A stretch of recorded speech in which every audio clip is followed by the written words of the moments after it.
Bueller Beaches here. Today I'm doing reviews for John Hughes films because of his birthday.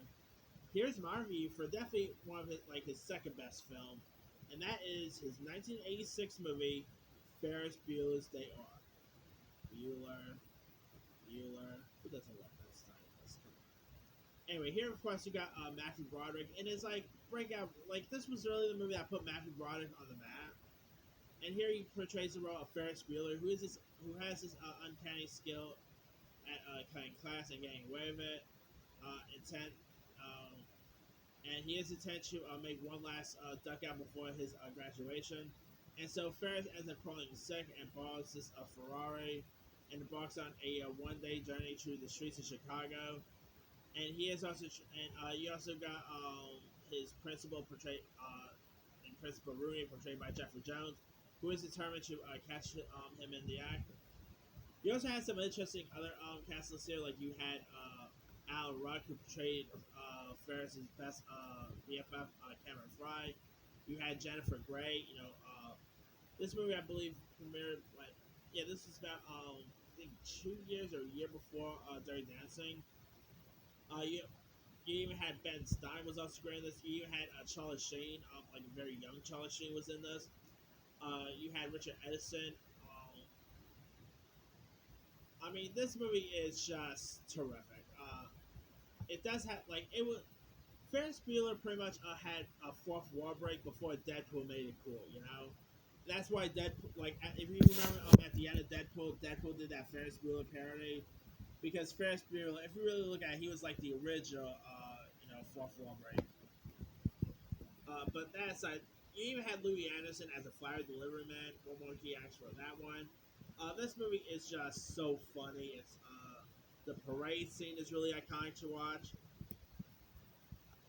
Matthew Broderick, of course, since then he ended up doing other stuff. I believe War Games came out before this, if I'm not mistaken. Probably mistaken there. Not to mention you even had Amelia Sarah, who pretty much plays like this girl that Salome Pearson that Ferris is also familiar with. Alan Ruck still how cool was it to see Alan Ruck in that movie Freaky by the way? Anyway, here of course Alan Ruck, steals lots of scenes. I think he steals so much scenes as her own Cameron Fry. The Family Guy actually parodied Ferris Bueller a couple times, and Ferris Bueller has been parodied in loads of other stuff. I mean, I can see why, because it is one of the most iconic teen movies of the 80s. I mean, it's not Breakfast Club or anything like that, but it's still really solid to watch. I mean, the art gallery scene is pretty interesting. Jeffrey Jones, maybe not Jeffrey Jones in real life, but him as a principal is really decent. I mean, the chemistry between Ferris Bueller and, of course, this chemistry. The chemistry between Ferris Bueller and Cameron is really solid. I mean, lots of movies, lots of directors now will tell you that Ferris Bueller and Breakfast Club is pretty much what made them want to do teen movies, and this is definitely one of the best teen films of that year. I mean, it takes place in Chicago, so there's that too. I mean, if you guys haven't really seen Ferris Bueller's Day Off, obviously the end credit scene. Ferris Bueller had an end credit scene before the MCU made it cool,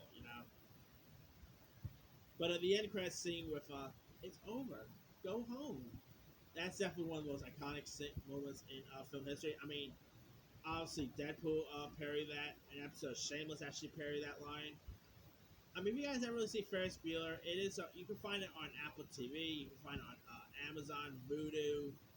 Should be on Netflix, but anyway, definitely go check out Ferris Bueller if you guys ever see it. It's definitely one of the funniest 80s films there is.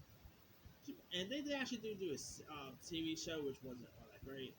It would be cool seeing a sequel to this. I mean, this time Ferris Bueller has a kid.